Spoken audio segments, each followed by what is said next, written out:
The shots rang out in a mall in broad daylight in the middle of a busy afternoon. Bam, bam, bam. Bullets from a 9mm gun ripped into her flesh, through her neck and mouth. Another one into her shoulder, and still more were lodged in her chest. Remarkably, she continued to drive, trying to get away from her assailants. It's reported she even managed to stay on the phone with colleagues during the entire ordeal. Her name? Advocate Koreth Nadir, notably acting on behalf of SARS in a high-profile tax matter. But she's not the first. On a Saturday afternoon, a father and son were shot by assassins on motorbikes with precision on a major highway. They were liquidators working on high-profile matters. Yet another official investigating alleged corruption at Tembisa Hospital was killed in her driveway. And just days ago, another hit was carried out on an investigator looking at shenanigans in the city of Joburg. You get the picture. If you go after wrongdoers, they seem to be ready to go after you. What does this all mean for the rule of law? Karam Singh is the executive director at Corruption Watch and joins us now. Welcome to the program, and thank you for your time. Good morning, and thank you for having me on the program. News 24's Jeff Wicks and Carl Cohen have given shocking details and descriptions of the attempted hit on Advocate Nadir. It's quite extraordinary. Yes, I don't know if extraordinary is really the right word, given what you've said in the introduction. It's becoming more and more commonplace, unfortunately. I saw some statistics, some graphics recently that talk about targeted killings being up over 100% in South Africa over the last decade. That in 2023 we had 131 targeted killings, and in 2022 we had 141. We're living in a violent country where murder is committed daily, and as as the story in News 24 and your intro point out, we're seeing now increasingly targeted killings of professionals who are involved in investigating high-profile corruption matters. This is obviously incredibly concerning. It has the potential to have a real chilling effect when it comes to the fight against corruption, because we know how important whistleblowers are to that pursuit. I say extraordinary because precision targeting in the middle of the day on a highway or a shopping center suggests the kind of confidence that comes from people who believe they can act with impunity. I was possibly one of the last people to interview Clute Murray about his high-profile liquidations.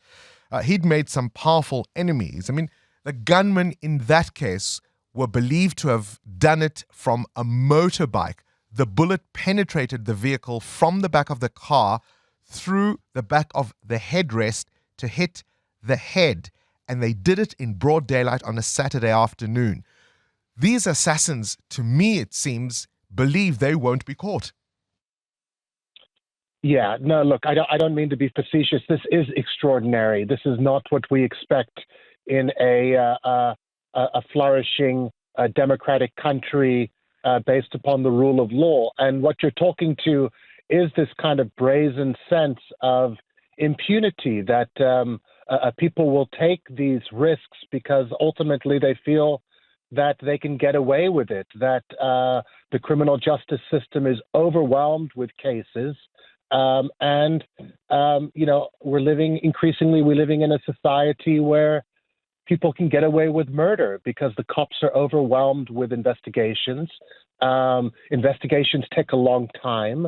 We know that the prosecution services are also overwhelmed and that they really have problems expediting investigations into successful prosecution. So there is a real crisis, I think, within the criminal justice system, and increasingly there is this threat of the most extreme violence, particularly against those that are seeking to stamp out and investigate corruption.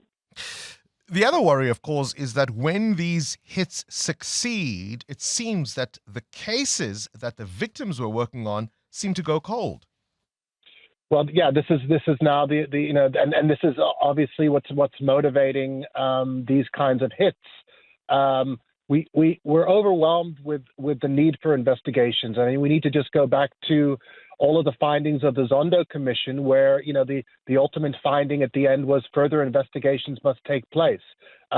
We don't seem to have a sufficient capacity at the moment to be able to expeditiously deal with investigations of high-profile matters and then move them to investigation. So, yeah, I think it points to the real concern is that it would create this chilling effect that whistleblowers will feel ultimately that they don't have the sufficient protection to come forward, and therefore, people that might be willing to call out wrongdoing keep quiet. But the interesting thing about what we're talking about is it's not even whistleblowers per se that are being targeted. It's actually investigators, lawyers, forensic professionals, and I think this is a phenomenon which we have to look closely, and we need to try to put something in place to stem this trend.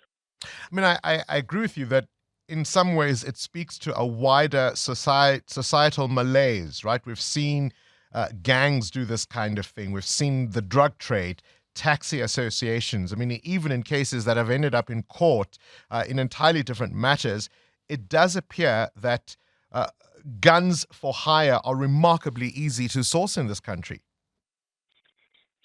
I would agree with you. That seems to be the trend. That's what we're seeing. We know that there are a significant number of illegal firearms in the system, so I think that's also something that we need to address. But increasingly, it's as if life is cheap. If you want to call out a hit on someone, it's very possible that you can find someone, you can hire them, and that people can do it even in broad daylight and be undetected and undetained by law enforcement. What we need is a new whistleblower protection system in the country. We need to ensure that people that are doing dangerous investigations have some backing behind them in terms of protection.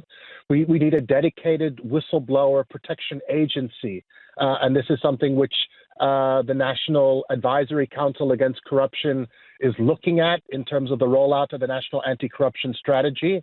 But we can't continue in this way without providing some type of assurances and protection that people that are involved in these kinds of investigations can rely upon something, to give them some cover.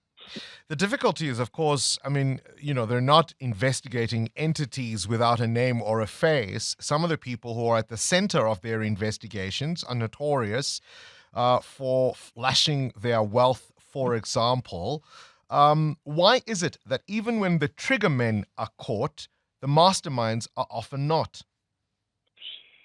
I mean, again, this goes back to the basics of criminal investigations and what you're able to prove within a court beyond a reasonable doubt in a context where we have a presumption of innocence. So it's often the trigger man that can be or the trigger person that can be identified. But if that person's not willing to come forward or become a state witness, give testimony in terms of some kind of a plea deal to say, these are the people who paid me, then it goes back to the investigators to be able to close those loops and to be able to make the case. And I think, as we've seen, you can even go back to, cases like the Annie Devani case where, it became very difficult for the state to prove their case, and ultimately that case was dismissed. So this is not a new phenomenon, and these are the challenges that we live with in the context of presumption of innocence. Karam Singh, if we fail and this kind of thing takes hold in our political system, what will the consequences be?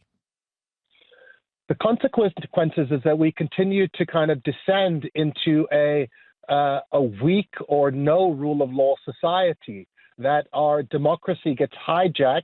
We often talk about state capture. We've talked about a kleptocracy.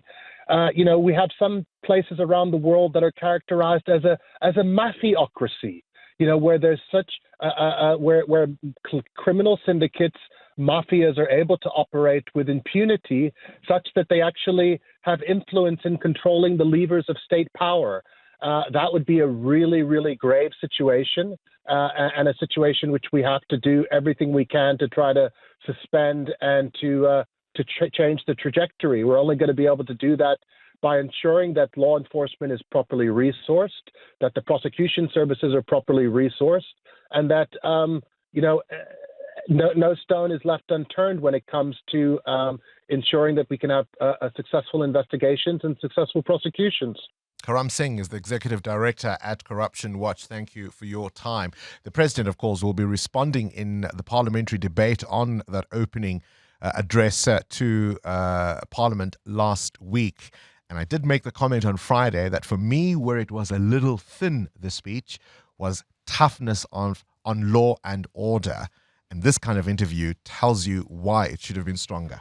Current events, developing stories, tough questions. Your voice making a difference.